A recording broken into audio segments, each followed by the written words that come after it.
You're listening to the Multifamily Marketwatch for Washington State. Apartment owners who need to know, trust HFO. The leading source for multifamily industry news around the state, from Puget Sound to the Tri-Cities. Welcome back to Washington Multifamily Marketwatch. I'm your host, Aaron Kirk Douglas.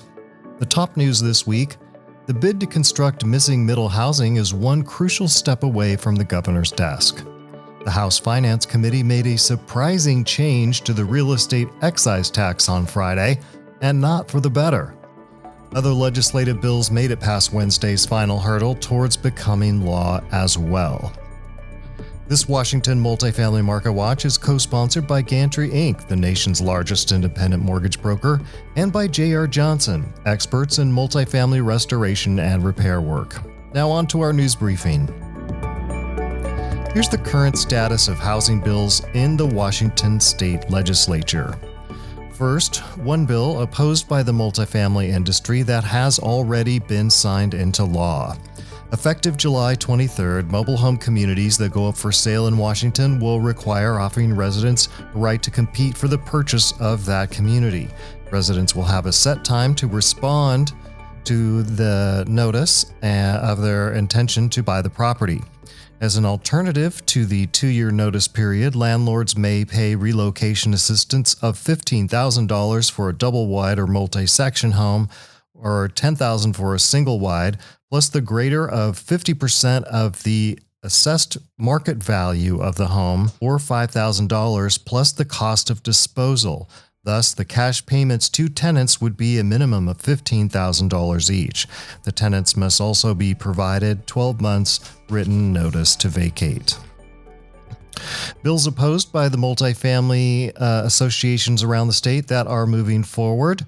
The Washington State Real Estate Excise Tax Bill was revised on Friday in the House Finance Committee.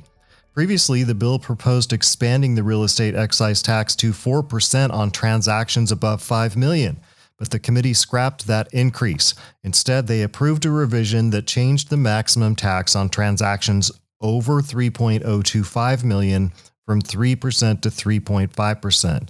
This means the bill now has become more about increasing the local version of the real estate excise tax.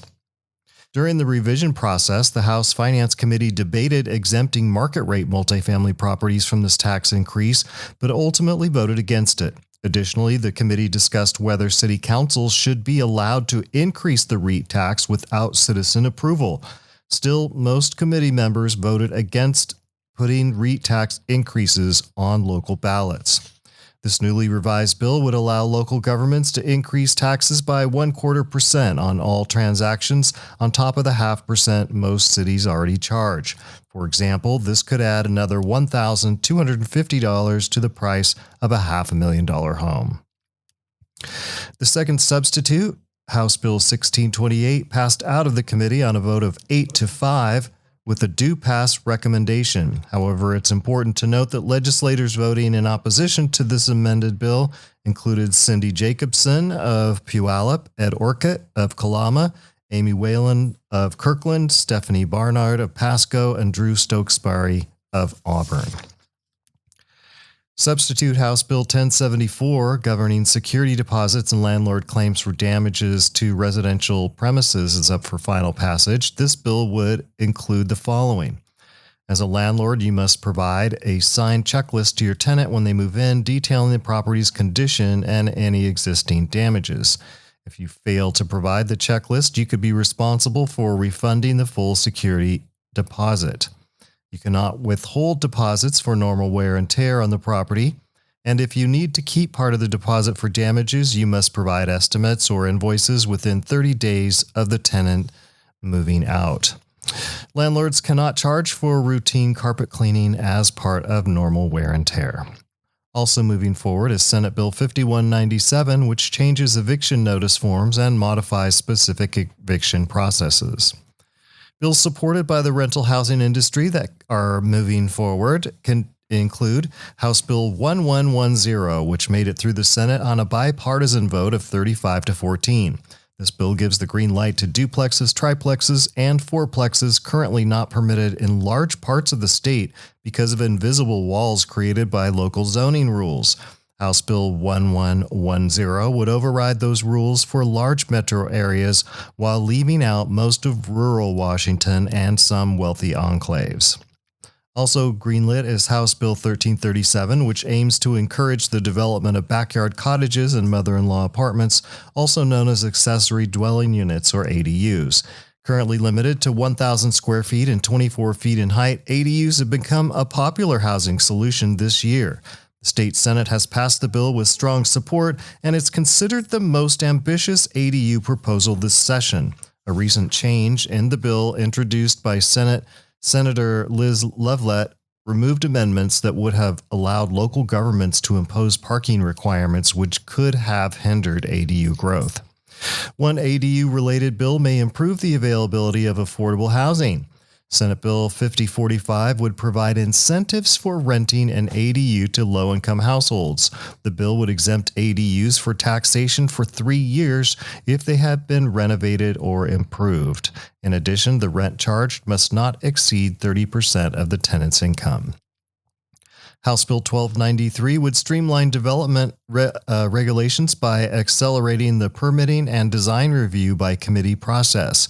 In addition, the bill would require only clear and objective design review standards. Senate Bill 5491 would allow one exit stairwell in residential buildings of 6 stories or fewer. This bill was changed to direct the State Building Code Council to recommend relevant changes to the building code rather than make that change directly. House Bill 1042 would require cities to convert an existing building for multifamily purposes if the existing zoning allows it. Senate Bill 5290 on permit streamlining. This bill would require local governments to exclude interior alterations from site plan review and help local governments move toward digital permitting processes.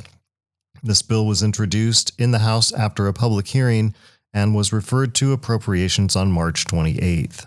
Bills supported by the industry that have died just recently include Senate Bill 5466, which would encourage transit-oriented development.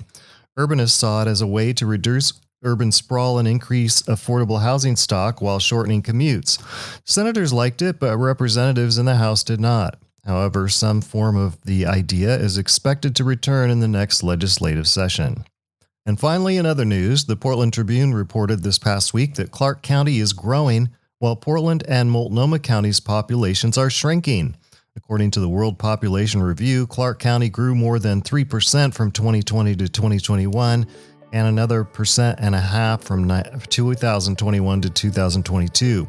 Conversely, Multnomah County and Portland experienced stagnant growth and population decreases during that same period.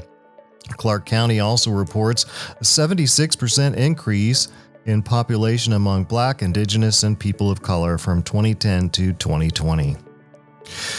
Well, we're in the waning days of this year's Washington State Legislature, with lawmakers set to adjourn on April 23rd. We'll be back in a couple of weeks with the latest update. In the meantime, be sure to subscribe to our Northwest Apartment Investor blog, which you can access through our website. Our entire office specializes in multifamily real estate, making HFO the largest multifamily brokerage in the Pacific Northwest.